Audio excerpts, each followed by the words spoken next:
Bonjour, Mohsin Salehi, spécialiste des marchés américains et européens au sein de la salle des marchés à Tijari Wafa Bank Maroc.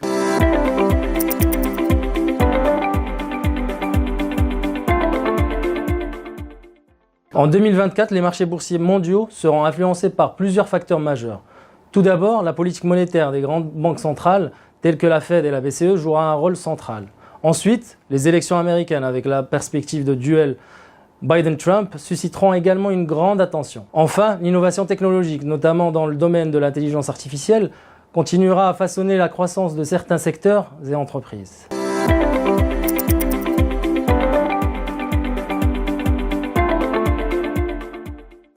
La compréhension et l'anticipation de la politique monétaire de la Réserve fédérale américaine sont essentielles pour saisir les dynamiques des marchés financiers mondiaux. La communication des banques centrales fournit des indications sur leurs orientations futures et les indicateurs qu'elles prennent en compte dans le cadre de leur stratégie axée sur les données économiques, communément appelées data dependent.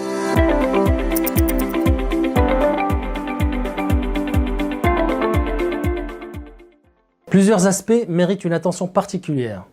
Tout d'abord, les indicateurs macroéconomiques, tels que la croissance économique et l'inflation dans certains pays, qui sont des indicateurs clés pour les banques centrales. Nous suivons également de près les Credit Default Swaps, CDS, des pays européens, notamment l'Italie, l'Espagne et la France, pour évaluer le niveau d'inquiétude des investisseurs quant au refinancement de la dette souveraine. De plus, l'intérêt croissant pour les actifs liés à l'intelligence artificielle nécessite une approche prudente, étant donné les niveaux records actuels et son impact potentiel sur les nouveaux secteurs qu'il adopte. Enfin, la surveillance des réserves bancaires est cruciale pour évaluer la stabilité et la résilience du système financier.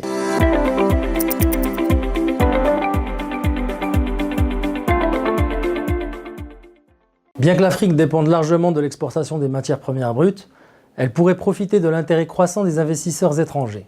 En valorisant ces produits et en promouvant leur industrialisation, le continent pourrait retenir une plus grande valeur ajoutée sur son territoire, favorisant ainsi la création de flux commerciaux internes et de partenariats bénéfiques. La zone de libre-échange continentale africaine ZLECAf constitue une initiative prometteuse pour faciliter cette transition, mais des décisions stratégiques plus audacieuses sont nécessaires pour encourager les flux financiers entre les pays africains.